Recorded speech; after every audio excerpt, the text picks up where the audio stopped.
এই গভীর রাতে কথা বলতে বসলাম দর্শক। আপনারা ইতিমধ্যেই জেনেছেন হয়তোবা যে ইরান মধ্যপ্রাচ্যে মার্কিন যুক্তরাষ্ট্রের সামরিক স্থাপনাগুলোকে লক্ষ্য করে আক্রমণ করেছে।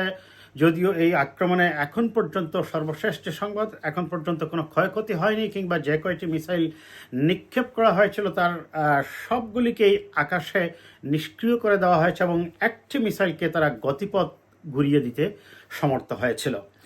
এই অ্যাটাকটা পরিকল্পিত কিনা এবং এই অ্যাটাকের আসলে রাজনৈতিক গুরুত্বটা কি বা যুদ্ধের গুরুত্বটা কি, আমরা একটু সেটাই খোঁজার চেষ্টা করি। এটা যে এই অ্যাটাকটার আগে মূলত ইরান মার্কিন যুক্তরাষ্ট্রকে ইনফর্ম করেছিল, তখন খুব স্বাভাবিকভাবেই প্রশ্ন জাগে যে, এবং বিশেষ করে আমি যখন কথা বলতে বসছি তার জাস্ট 7 মিনিট আগে ডোনাল্ড ট্রাম্প তার অফিস থেকে একটি স্টেটমেন্ট দিয়েছেন একটি সোশ্যাল মিডিয়ায়। আমি সেটা পড়ে শোনাবো আপনাদেরকে। এটার থেকে প্রশ্নটা আরও বেশি এসেছে যে আসলেই কি এটি মুখ রক্ষার জন্য রিটালিয়েট করা? তাছাড়া ওই প্রশ্ন তো থেকেই যায়, মার্কিন যুক্তরাষ্ট্র যখন ইরানের 3টি পারমাণবিক স্থাপনায় হামলা করেছিল, এত শক্তিশালী বোমা দিয়ে আক্রমণ করার পরেও ইরান বলছে কোনো ক্ষয়ক্ষতি হয়নি কিংবা কোনো হতাহতের খবর আসলে পাওয়া যায়নি। যেটা দেখা গেছে, আমরা দেখেছি যে স্যাটেলাইট ইমেজে ওইখানে শুধুমাত্র কিছু গর্ত হয়েছে, কিন্তু ইরান যে যতটুকু মাটির গভীরে এই পারমাণবিক স্থাপনাগুলো বলেন, সে বলছে অবশ্য তার শান্তিপূর্ণ উপায়ে ব্যবহারের জন্য এই পারমাণবিক কর্মসূচি, সেটা কোনোভাবেই কোনো ধ্বংসাত্মক বা ওয়েপন্স অফ মাস ডিস্ট্রাকশন তৈরি করার জন্য নয়। যাই হোক, আমরা সেই আলোচনায় যাওয়ার আগে আমরা প্রথমে দেখে নেই তাদের এই আক্রমণের পর ডোনাল্ড ট্রাম্পের যে রিয়াকশনটা, তারা কি বলেছে হোয়াইট হাউস থেকে। এবং আরও আমরা দেখব যে বিশ্ব নেতাদের, বিশেষ করে ফ্রান্স ইতিমধ্যেই কাতারের প্রতি সহমর্মিতা জানিয়েছে এবং ব্রিটিশদের এখনও প্রতিক্রিয়া আমি পাইনি। আমি যখন বিবিসিতে বসে শুনছিলাম, এখন পর্যন্ত ব্রিটিশ সরকার কোনো প্রতিক্রিয়া আনুষ্ঠানিকভাবে দেখায়নি। যদি দেখায় আমরা পরবর্তীতে আবার সেটাতে আপডেট দেবো দর্শক। আমি আগে প্রথমে যেটা বলবো যে ইরানের এই হামলাটা কি পরিকল্পিত এবং হিসাব করা কোনো হামলা কিনা, এবং এরপরে ডোনাল্ড ট্রাম্পের বিবৃতিতে আমি আসব। কাতারের আল ওয়েদি মার্কিন ঘাঁটিতে ইরানের ক্ষেপণাস্ত্র হামলা প্রথমে এক ভয়াবহ উত্তেজনার ইঙ্গিত দেয়, যা গোটা উপসাগরীয় অঞ্চলকে একটি বিস্তৃত সংঘাতে জড়িয়ে ফেলার আশঙ্কা তৈরি করে। এখনও সেই সম্ভাবনা একেবারে উড়িয়ে দেওয়া যাচ্ছে না। কাতার এই হামলায় ক্ষুব্ধ, তারা একে তাদের সার্বভৌমত্বের উপর আঘাত বলে আখ্যা দিয়েছে। বিশেষ করে কাতার হতাশ, কারণ তারা ইরানে ইসরায়েলের হামলার নিন্দা জানিয়েছিল এবং কূটনৈতিক সমাধানের আহ্বান জানিয়েছিল। তাদের সঙ্গে ইরানের ঐতিহাসিক সম্পর্কও রয়েছে।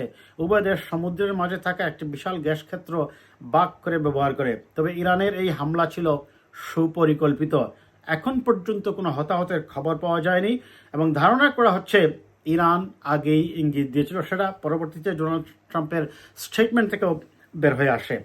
2020 সালে কাসেম সুলাইমানকে হত্যার পর যেভাবে ইরান প্রতিক্রিয়া দেখিয়েছিল, মূলত আজকে তাদের এই রিটালিয়েট করাটাও একই রকম বলে মনে হচ্ছে।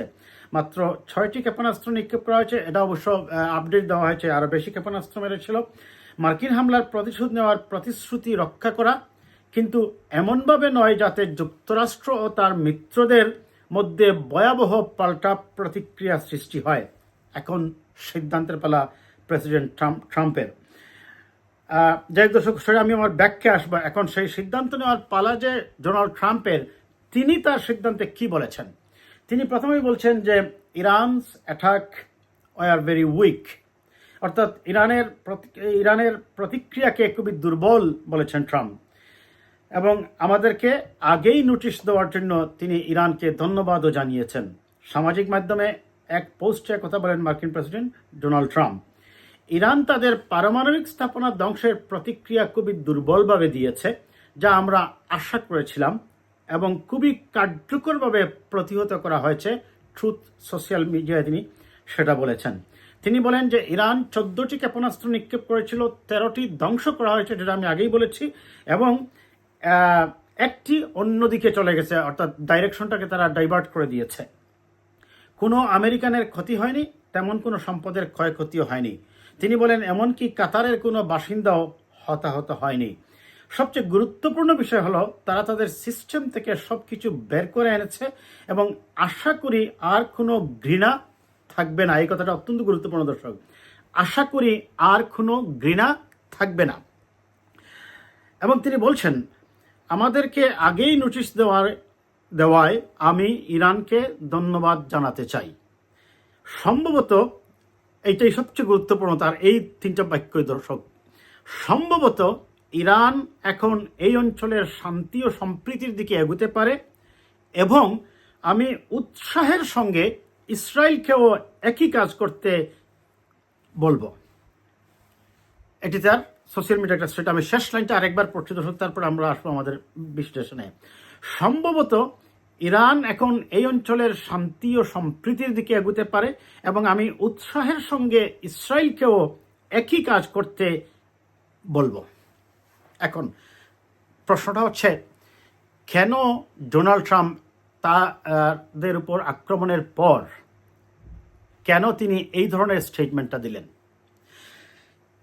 এটি ধারণাই করা হচ্ছিল যে ইরান রিটালিয়েট করবে, কিন্তু সেই রিটালিয়েটের বাসাটা কীরকম হতে পারে, কিংবা সেই রিটালিয়েটের ফলে যে মার্কিন যুক্তরাষ্ট্রের যে সামরিক ঘাঁটিগুলো আছে মধ্যপ্রাচ্যের বিভিন্ন দেশে, ইরাকে আছে, কাতারে আছে, সিরিয়ায় আছে, সৌদি আরবে আছে, এগুলাতে এমনভাবে কোনো আক্রমণ করবে বলে মনে হয় না যাতে করে এদের বড় ধরনের ক্ষতি হয়। সেটাই করেছে এবং ডোনাল্ড ট্রাম্পের বিবৃতি থেকেও তাই মনে হচ্ছে। এবং এখানে আরেকটা কথা বলা ভালো, আপনারা জানেন যে ডোনাল্ড ট্রাম্পের কিন্তু বেশ ভালোই সম্পর্ক আছে আপনার রাশিয়ান প্রেসিডেন্ট ভ্লাদিমির পুতিনের সাথে। এটি এমন সময় হামলাটা করা হলো যখন ইরানের পররাষ্ট্রমন্ত্রী ইরান সফর করছেন এবং ইরানের সাথে তারা নিশ্চয়ই বোঝাপড়া করেছেন। পাশাপাশি আমি মনে করি সেই ক্ষেত্রে তারা পাকিস্তান এবং চায়নার সাথেও বোঝাপড়া করেছেন। এদের সাথে বোঝাপড়া করেই তারা, আমার মনে হয় যে রিটালিয়েটটা করেছে সেটা ছিল পরিকল্পিত, সীমিত আকারের এবং মুখ রক্ষার রিটালিয়েশন। যেভাবে আমি মনে করি অন্তত বোমারু বিমান দিয়ে যখন 1350 টন ওজনের বম ব্লাস্ট করা হয় তখন যেটা কিছু ক্ষতি হবে না, এটা বিশ্বাস করতে একটু কষ্টই হয়। তার মানে উভয়টাই ছিল আমার কাছে মনে হচ্ছে, একদিকে যেমন ইরানের উপর প্রেশার ক্রিয়েট করা আলোচনায় বসার জন্য, অন্যদিকে ইরানকে বার্তা দেওয়া, if you are not ready to sit down on table then the option is to change the regime, অর্থাৎ রিজিম চেঞ্জের জন্য আমরা পরবর্তীতে টার্গেট করব। এবং আজকে ইরানের যে রিটালিয়েশনটা, তার এই হামলার ধরন দেখে আমার কাছে যেটা মনে হচ্ছে সেটা হচ্ছে যে, এবং তিনি একই সাথে দেখুন এই হামলার সাথে যেখানে ইরান রিটালিয়েট করেছে, তিনি এই হামলার প্রতিক্রিয়াস্বরূপ যে স্টেটমেন্টটা দিচ্ছেন সেখানে কিন্তু ইসরায়েলকেও আহ্বান জানাচ্ছেন যে এখন তোমাদের জন্য সময় হচ্ছে আলোচনার টেবিলে বসা। এবং তিনি বলছেন to see the great Iran will take the peaceful decision.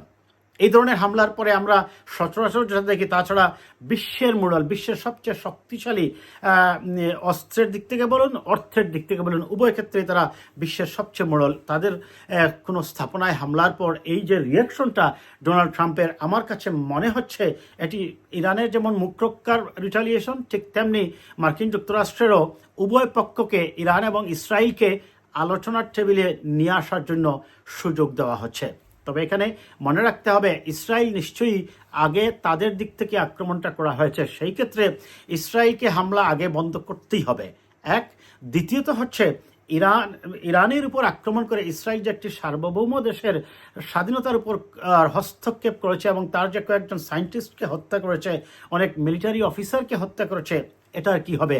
তার মানে আলোচনা শুধু তিনি আহ্বান জানালেই যে হবে, অনেকগুলা বিষয় আলোচনার টেবিলে গেলেই বিতর্কের জন্ম দিতে পারে। তবে নিশ্চয়ই এটির সাথে, এই হামলার সাথে নিশ্চয়ই রাশিয়া এবং চায়নাও যে ইনভলভ এবং তারাও যে জানে এই হামলাটা হচ্ছে এইভাবে, আমার মনে হয় সেটা বলার অপেক্ষা রাখে না। পাশাপাশি আমি দেখলাম একটু আগেই, প্রায় আধা ঘন্টা আগে, ফ্রান্স তার প্রতিক্রিয়ায় নিন্দা জানিয়েছে কাতারের উপর এই হামলার জন্য এবং তারা তাদের পাশে থাকার ঘোষণা দিয়েছে। অন্যদিকে সর্বশেষ আমরা দেখেছি যে কাতার, সিরিয়া, কুয়েত এবং বাহরাইন, এই 4টি দেশ তার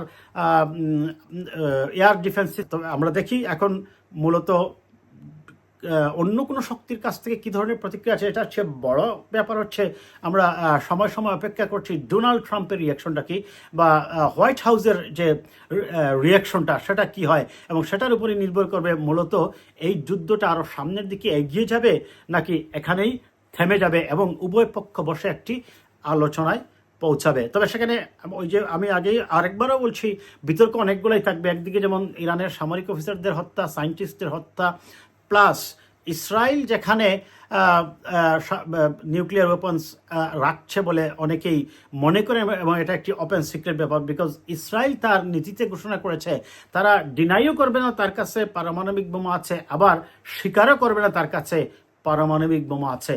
তাহলে IAEA যখন ইরানে একের পর এক তদন্ত করতে আসে তারা ইউরেনিয়াম এনরিচমেন্টে যাচ্ছে কিনা, সেখানে ইসরায়েল যেখানে আগের থেকেই বোমা রাখছে সেটার ব্যাপারে কি হবে? কারণ খুব সঙ্গত কারণেই ইরানের সবচেয়ে বড় ভয় হচ্ছে ইসরায়েল, আর ইসরায়েলের সবচেয়ে বড় ভয় হচ্ছে ইরান।